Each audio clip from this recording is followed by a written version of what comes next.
ദൈവത്തിന്റെ സ്വപ്നം എന്നിൽ നിർവഹിക്കപ്പെടുവാൻ ഞാൻ എടുക്കേണ്ട സ്റ്റെപ്പാണ്. നിങ്ങൾ ഓട്ടോമാറ്റിക്കായിട്ട് അങ്ങനെ ആയിക്കോളുമെന്നല്ല പറയുന്നത്. അങ്ങനെയും ടീച്ച് ചെയ്യുന്നവരുണ്ട്.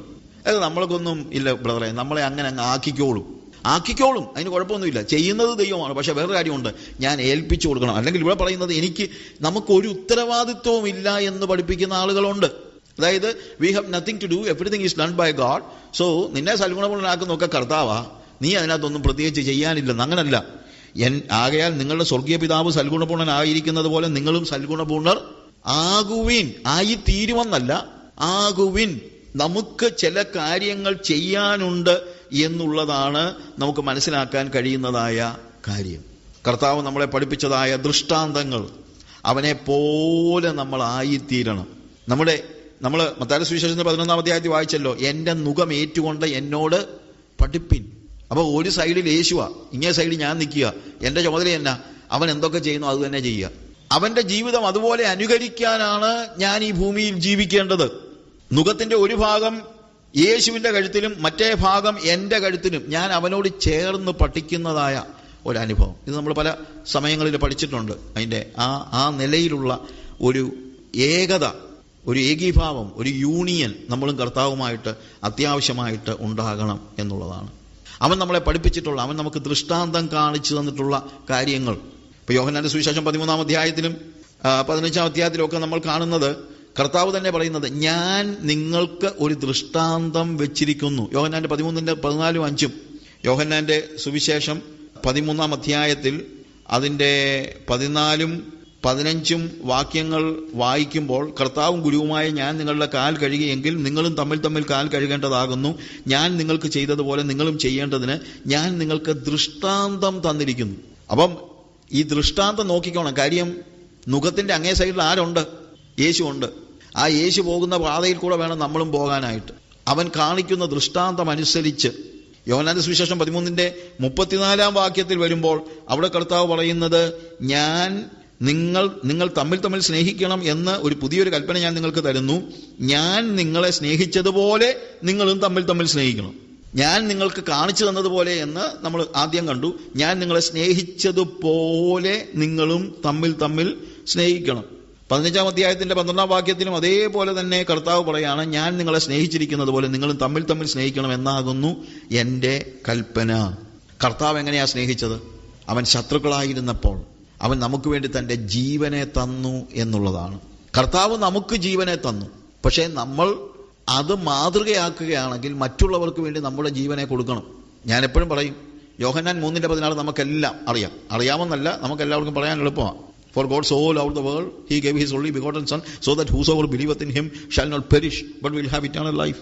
തന്നിൽ വിശ്വസിക്കുന്ന ഏവനും നശിച്ചു പോകാതെ നിത്യജീവൻ പ്രാപിക്കേണ്ടത് ദൈവം അവനെ നൽകുവാൻ തക്കവണ്ണം ലോകത്തെ സ്നേഹിച്ചു.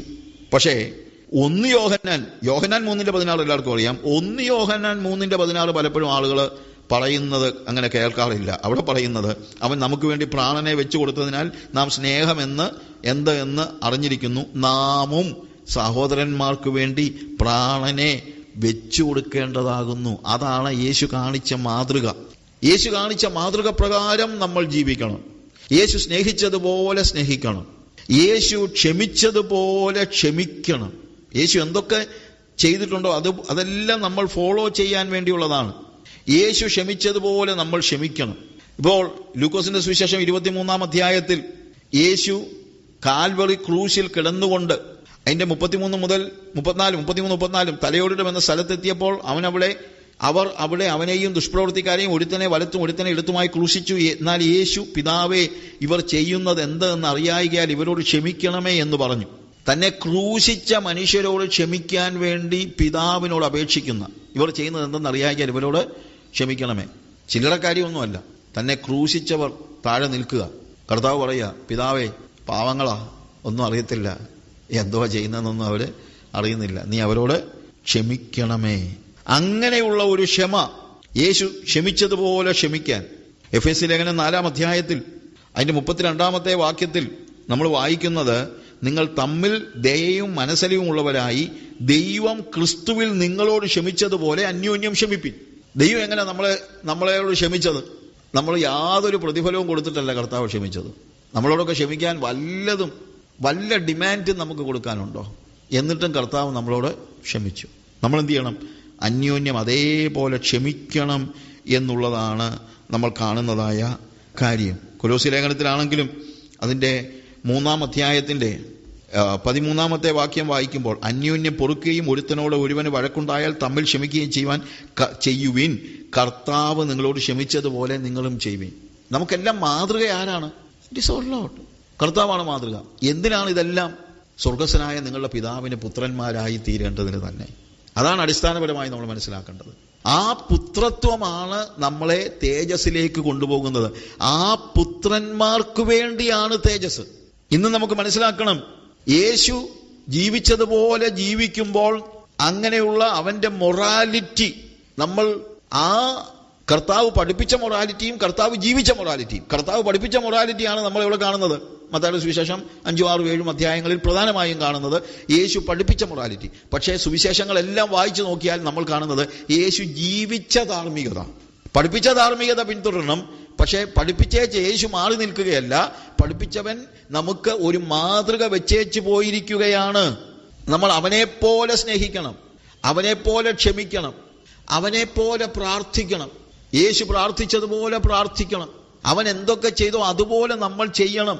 അങ്ങനെ അവന്റെ പുത്രന്റെ സ്വരൂപത്തോട് നമ്മൾ അനുരൂപരാകണമെന്നാണ് നമുക്ക് വായിക്കാൻ പറ്റുന്നത്. റോമാലേഖനം 8-ാം അധ്യായത്തിന്റെ 29-ാമത്തെ വാക്യത്തിൽ, അവൻ മുന്നറിഞ്ഞവരെ തന്റെ പുത്രൻ അനേകം സഹോദരന്മാരിൽ ആദ്യജാതനാകേണ്ടതിന് അവന്റെ സ്വരൂപത്തോട് അനുരൂപരാകുവാൻ മുൻ നിയമിച്ചു വിളിക്കുന്നു. നമ്മളെക്കുറിച്ചുള്ള ദൈവഹിതം എന്താണ്? അവന്റെ പുത്രന്റെ സ്വരൂപത്തോട് അനുരൂപരാവുക എന്നുള്ളതാണ്.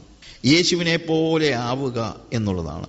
നമ്മൾ കർത്താവിന്റെ 2-ാമത്തെ വരവിനെ കുറിച്ച് 1 യോഹന്നാൻ 3-ന്റെ വാക്യങ്ങൾ വായിക്കുമ്പോൾ അവിടെ നമ്മൾ കാണുന്നത്, അവൻ വരുമ്പോൾ, 1 യോഹന്നാന്റെ ലേഖനം നമ്മൾ പലപ്പോഴും വായിച്ചിട്ടുള്ള ഒരു ഭാഗമാണ്. 3-ാം അധ്യായത്തിൽ അതിന്റെ 2-ാം വാക്യത്തിൽ, പ്രിയമുള്ളവരെ, നാം ഇപ്പോൾ ദൈവമക്കളാകുന്നു, നാം ഇന്നതാകുമെന്ന് ഇതുവരെ പ്രത്യക്ഷമായിട്ടില്ല. അവൻ പ്രത്യക്ഷനാകുമ്പോൾ നാം അവനെ താൻ ഇരിക്കുന്നത് പോലെ തന്നെ കാണേണ്ടതാകൊണ്ട് എന്നല്ല പറയുന്നത്, കാണേണ്ടതാകൊണ്ട് അവനോട് സദൃശ്യന്മാരാകുമെന്ന് നമ്മൾ അറിയുന്നു. അവന്റെ സദൃശ്യതയിലേക്ക് നമ്മൾ മുന്നോട്ട് പോകേണ്ടത് അനിവാര്യമാണ്. ഞാൻ എൻ്റെ വാക്കുകളെ അവസാനിപ്പിക്കുമ്പോൾ ഞാൻ പറയട്ടെ, കർത്താവിൻ്റെ ജീവിതം ജീവിക്കാൻ ദൈവം നമ്മളെ ഈ ഭൂമിയിൽ ആക്കിയിരിക്കുന്നു എന്നാണ് നമുക്ക് മനസ്സിലാക്കാൻ കഴിയുന്നത്. ഒരു കാര്യം നമ്മൾ മനസ്സിലാക്കണം, കൃത്യമായ ഒരു മൊറാലിറ്റി അവൻ നമ്മളെ പഠിപ്പിച്ചിട്ടുണ്ട്. മത്തായിയുടെ സുവിശേഷം 5, 6, 7 അധ്യായങ്ങളിൽ. എന്നാൽ മൊറാലിറ്റി അവൻ പഠിപ്പിച്ചത് മാത്രമല്ല, അവൻ്റെ ജീവിതവും എങ്ങനെ തന്നെയായിരുന്നു? ഈ മൊറാലിറ്റി അനുസരിച്ചുള്ള ഒരു ജീവിതമായിരുന്നു.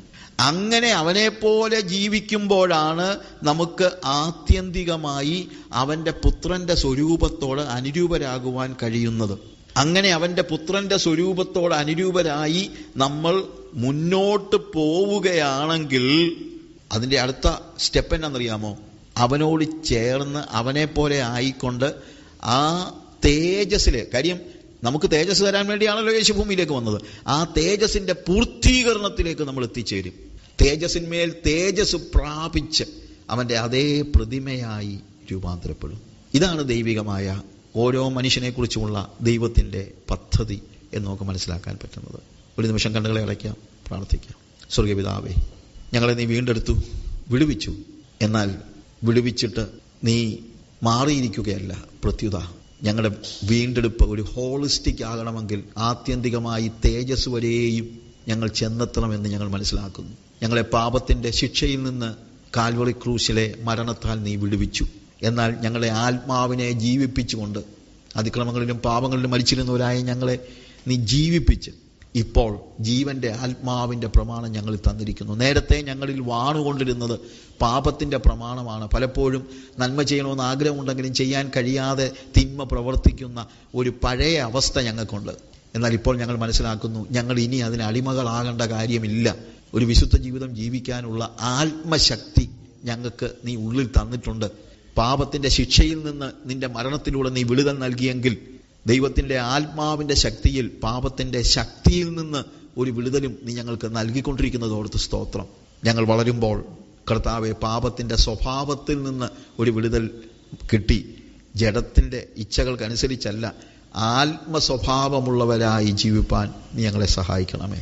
അങ്ങനെ ഞങ്ങളുടെ പാപത്തിന്റെ ശിക്ഷയിൽ നിന്നും പാപത്തിന്റെ ശക്തിയിൽ നിന്നും പാപത്തിന്റെ സ്വഭാവത്തിൽ നിന്നും വിടുതൽ പ്രാപിച്ച് മുന്നേറുമ്പോൾ ഏറ്റവും ആത്യന്തികമായി ഞങ്ങൾ തേജസ്കരിക്കപ്പെടുന്ന ഒരവസ്ഥയിലേക്ക് ഞങ്ങൾ മുന്നേറുകയാണെന്ന് ഞങ്ങൾ അറിയുന്നു. നിന്റെ അതേ പ്രതിമയായി രൂപാന്തരപ്പെടുവാൻ ഞങ്ങളെ സഹായിക്കണമേ. കർത്താവേ, ഇപ്പോൾ ഞങ്ങൾ ഈ ശരീരത്തിൽ വസിക്കുന്നുവെങ്കിലും ഒരു ദിവസം ഞങ്ങൾ തേജസ്സിന്റെ ശരീരവും ധരിച്ചുകൊണ്ടാണ് നിന്റെ സന്നിധി നിൽക്കാൻ പോകുന്നത്. കർത്താവേ, ഏദൻ തോട്ടത്തിൽ എന്തൊക്കെ നഷ്ടപ്പെട്ടോ അതൊക്കെ മടക്കിത്തരുവാൻ നിന്റെ പുത്രനെ നീ അയച്ചതോർത്ത് ഞങ്ങൾ നിനക്ക് സ്തോത്രം ചെയ്യുന്നു. നീ ഞങ്ങളെ സഹായിക്കണമേ, അനുഗ്രഹിക്കണമേ. യേശുവിന്റെ നാമത്തിൽ തന്നെ ആമേൻ.